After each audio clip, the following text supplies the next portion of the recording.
the United States has made a decisive move. The Pentagon has confirmed that the USS Gerald R. Ford, the largest and most advanced aircraft carrier in the world, has been ordered toward the Middle East. Its destination, the Arabian Sea. Its objective, to reinforce American naval presence near Iran at a moment of rising geopolitical tension. This is not routine. This is not symbolic. This is strategic positioning.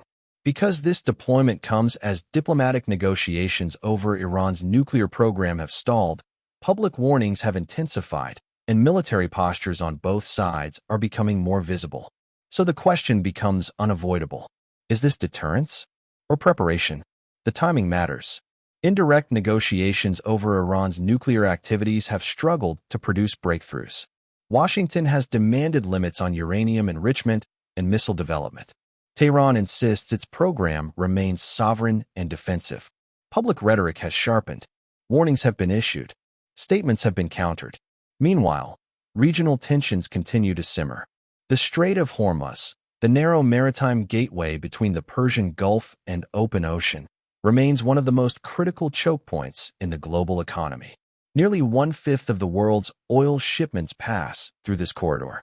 At its narrowest, the strait is just over 20 miles wide. In such confined waters, proximity magnifies risk. And that is where the USS Gerald R. Ford now enters the equation. The USS Gerald R. Ford is not simply another carrier. It represents a generational leap in naval warfare. Displacing more than 100,000 tons, it is the largest warship ever constructed. But size alone does not define it. The Ford is equipped with the Electromagnetic Aircraft Launch System, known as EMALS. Unlike traditional steam catapults, EMALS uses electromagnetic force to launch aircraft more efficiently, with less mechanical strain. That means faster launch cycles, higher sortie rates, reduced downtime. In high-intensity conflict, those differences are critical. More aircraft, more frequently, more sustainably. This is not incremental improvement. It is operational acceleration.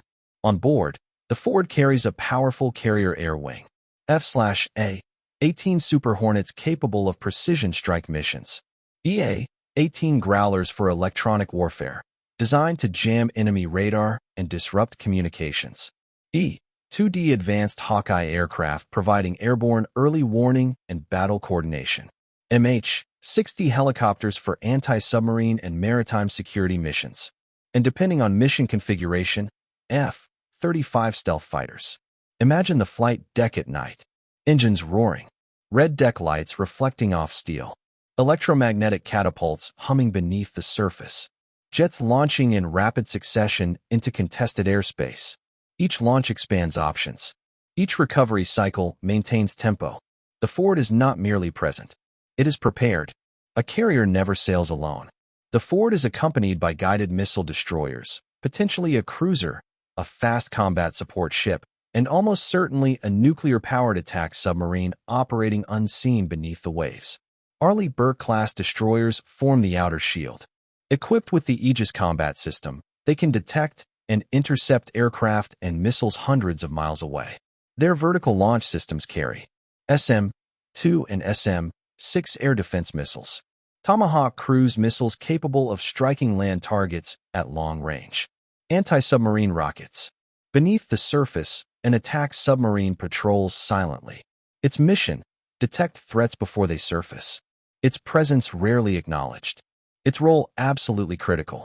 Behind the formation, logistics vessels ensure the strike group can operate for extended periods without entering port. Fuel, ammunition, supplies, sustainment, air, surface, subsurface, electronic warfare, long-range strike. This is layered deterrence. The significance increases further when combined with other U.S. naval assets already operating in the region. If another carrier strike group is present, the concentration of force becomes historic. 2 carriers, dozens of warships, more than 100 combat aircraft, thousands of personnel. This is not routine naval presence. This is strategic mass positioned near a critical choke point, and it arrives at a sensitive diplomatic moment. Iran's naval doctrine emphasizes asymmetric tactics, fast attack boats, swarm maneuvers, naval mines, coastal missile batteries. Short-range ballistic missile systems. Rather than matching carriers ship for ship, Iran relies on speed, geography, and unpredictability. In confined waters like the Strait of Hormuz, small craft can pose significant threats. A swarm of fast boats approaching at high speed compresses decision time. Radar contacts multiply. Intent becomes unclear. Response windows shrink. That is where air superiority becomes decisive. Carrier-based aircraft provide overwatch, precision targeting, rapid escalation control. But deterrence depends on perception, and perception can change quickly. In high-tension maritime environments, escalation rarely begins with formal declarations. It begins with misinterpretation. A vessel approaching too quickly.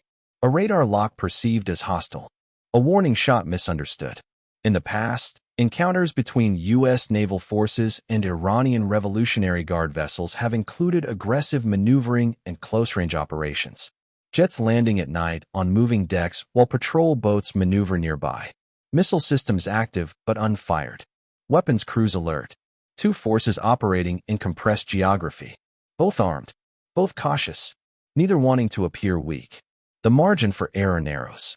So what is this deployment? Is it deterrence or preparation? From Washington's perspective, positioning the USS Gerald R. Ford near Iran reinforces diplomatic leverage. It assures allies.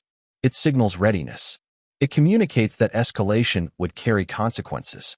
From Tehran's perspective, such deployments can be viewed as pressure, even provocation. And in geopolitics, perception drives reaction. The presence of overwhelming force can prevent conflict, but it can also heighten sensitivity.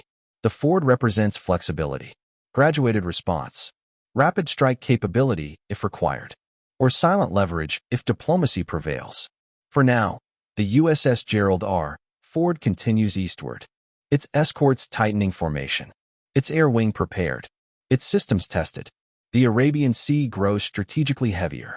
The Strait of Hormuz remains narrow. The political atmosphere remains fragile.